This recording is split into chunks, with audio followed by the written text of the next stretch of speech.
दोस्तों आप भूले तो नहीं होंगे, लेकिन फिर भी मैं आपको याद दिला दूं पापुआ न्यू गिनी के बारे में, जिसे शॉर्ट फॉर्म में पीएनजी भी कहा जाता है। वैसे तो इसे भुलाया नहीं जा सकता। आने वाले 10 दशकों में भी इस देश को कोई भी भारतवासी नहीं भुला पाएगा, क्योंकि ये वो देश था जहां पर प्राइम मिनिस्टर मोदी जब पहली बार विजिट पर जाते हैं तो इस देश के प्राइम मिनिस्टर ने खुद हमारे प्राइम मिनिस्टर के पैर छुए थे। और इस बात का जिक्र खुद एस जयशंकर साहब करते हैं कि मैंने अपने इतने लंबे चौड़े करियर में ऐसी घटना पहले कभी नहीं देखी और इतना सम्मान पहले कभी नहीं देखा। यार, पापुआ न्यू गिनी ने भारत के लिए क्या कुछ नहीं किया था, और भारत ने भी जो पापुआ न्यू गिनी के लिए किया वो अस्मरणीय था। लेकिन दोस्तों, मुझे आपको बताते हुए बहुत दुख हो रहा है, बहुत ज्यादा दुख हो रहा है कि बाइडेन की एक गलती की वजह से पापुआ न्यू गिनी हमारे हाथों से जा चुका है। जी हाँ, क्योंकि चाइना पापुआ न्यू गिनी में ऑफिशियली एंट्री ले चुका है। वही युआन, वही कर्ज का जाल और ये सारी चीजें जो हम लोगों ने श्रीलंका में देखा, नेपाल में देखा या पाकिस्तान में देखा, ये सारी चीजें हमें पीएनजी के अंदर भी देखने के लिए मिलने जा रही है। जी हाँ, खबर समझ ही गए होंगे आप, काफी इंपॉर्टेंट है। एकदम एंड तक जरूर देखते रहिएगा और जो बाइडेन के लिए 2 शब्द कमेंट बॉक्स में जरूर कहिएगा। तो यार दोस्तों, पीएनजी जो है वो स्ट्रैटेजिकली बहुत महत्वपूर्ण है। एक्चुअली प्रशांत महासागर में जितने भी छोटे छोटे देश है, ये बहुत ज्यादा स्ट्रैटेजिकली महत्वपूर्ण है, जिन्हें अपने साथ रखना सभी क्वाड कंट्रीज के लिए बहुत महत्वपूर्ण था, क्योंकि चाइना को काउंटर करने के लिए इनसे अच्छी लोकेशन आपको और कहीं नहीं मिलेगी। आप ये समझ लीजिए कि चाइना की घेराबंदी आपने चाइना के मोहल्ले में ही कर दी, ये समझ लीजिए, ऐसा कुछ इंपॉर्टेंस था। लेकिन उस समय जब ये टॉपिक चल रहे थे, उस समय मैंने आपको बताया था कि पापुआ न्यू गिनी हो या फिर पैसिफिक ओशन के बाकी छोटे मोटे देश हो, ये लोग एक बात के लिए काफी ज्यादा नाराज है बड़े देशों से, और वो ये है कि इन देशों की कोई भी सूद लेने नहीं जाता। यहाँ पर काफी ज्यादा बदहाली है, अवसर अच्छे खासे हैं, लेकिन इन्वेस्टमेंट की अगर बात की जाए तो कोई भी देश इन्वेस्ट नहीं करना चाहता। यही कारण है कि पापुआ न्यू गिनी ने भारत, अमेरिका और इस तरह के बड़े बड़े संपन्न देशों की ओर देखा कि शायद ये हमारे यहाँ पर आकर हमारे सूद लेंगे, हमारे यहाँ पर इन्वेस्टमेंट करेंगे, हमारे लोगों को काम मिलेगा। और ये सारे कारण रहे कि प्राइम मिनिस्टर मोदी का इतना भव्य तरीके से उन्होंने स्वागत किया। अब भारत भी देखिए कितना प्रतिबद्ध था। जब कोविड पेंडेमिक चल रहा था, उस दौर में पापुआ न्यू गिनी को कोविड क्राइसिस से बचाने के लिए हमने वैक्सीन भिजवाई।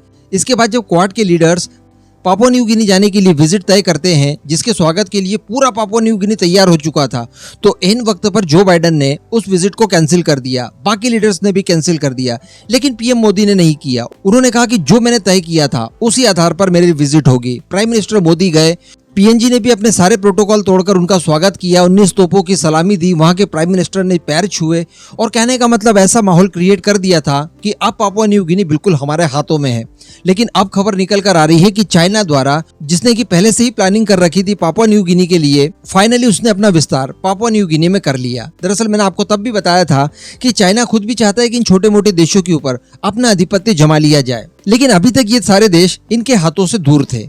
और अगर पीएम मोदी के साथ में बाकी के भी क्वाड लीडर्स जाते, खासकर जो बाइडेन, तो हम कह सकते थे कि अब पापुआ न्यू गिनी कभी भी चाइना के हाथों में नहीं जा सकता, क्योंकि हमारे इन्फ्लुएंस में और अमेरिका के इन्फ्लुएंस में थोड़ा सा फर्क है। कहते हुए अच्छा नहीं लग रहा है, लेकिन ये बात वास्तविकता है। अमेरिका जाता उसकी बात अलग होती, बड़ी बड़ी इन्वेस्टमेंट के लिए बातें होती और बड़े बड़े ऑफर्स दिए जाते पापुआ न्यू गिनी को, तो पापुआ न्यू गिनी भी अपनी जगह पर चुपचाप बैठे रहता। लेकिन अब चूंकि ऐसा तो नहीं हुआ, प्राइम मिनिस्टर मोदी अपने एंड पर जितना कर सकते थे उन्होंने किया। अब इसी बात का फायदा उठाया है चाइना ने, और चाइना ने अपनी एक बहुत ही प्रसिद्ध और बहुत ही बड़ी बैंक पापुआ न्यू गिनी में डाल दी है। जी हाँ, और पापुआ न्यू गिनी 63वां देश बन चुका है जिस देश में इस बैंक की एक शाखा खुली है।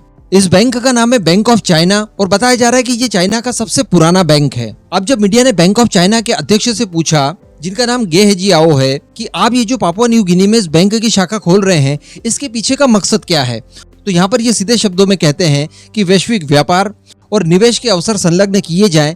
यही मकसद है कि बैंक ऑफ चाइना की एक ब्रांच पापुआ न्यू गिनी में खोली जा रही है, और पापुआ न्यू गिनी 63वां देश बना है जहां पर ये बैंक अब काम करने जा रही है। अब वैश्विक व्यापार यानी चाइना इस बैंक के जरिए पापुआ न्यू गिनी को बाध्य कर देगा कि वो अपना सारा ट्रेड युआन में करे।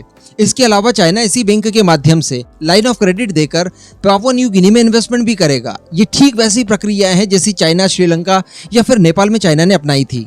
और इससे भी बड़ी बात दोस्तों, ये फोटो देखिए आप, ये उस समय का फोटो है जब बैंक ऑफ चाइना की स्थापना वहां पर की गई।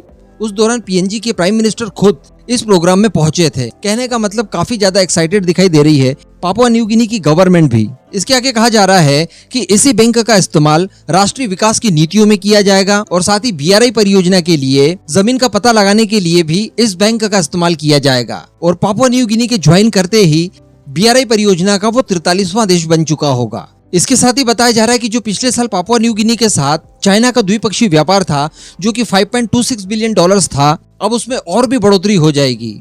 और वो बात जो नहीं कही गई वो ये है कि इसके बाद अब चाइना जो चाहे वो कांड पापुआ न्यू गिनी में कर पाएगा और in future Papua New Guinea को पूरा का पूरा खत्म कर लेगा। कहने का मतलब यहाँ पर अगर जो बाइडेन जाते, जो बाइडेन के साथ क्वाड के बाकी सदस्य भी जाते और चारों के चारों लीडर्स मिलकर किसी बड़ी इन्वेस्टमेंट के लिए वादा कर देते, विकास परियोजनाओं के लिए वादा कर देते, तो शायद आज ये दिन नहीं देखना पड़ता, क्योंकि चाइना तो ताक में ही बैठा था। अब जब पीएम मोदी का विजिट हुआ उसके बाद चाइना और ज्यादा कॉन्शियस हो गया, इस वजह से उसने और ज्यादा हरी अप करते हुए इन सारे कांड को कर डाला। यानी वहां पर अब युआन चलेगा, बिजनेस बढ़ेगा, चाइना इन्वेस्टमेंट करेगा, चाइनीज बैंक खुल चुकी है, बीआरआई में शामिल करवा लिया गया है, एंड अब कुछ बचा ही नहीं कहने के लिए। आप खुद समझदार हैं। जय हिंद।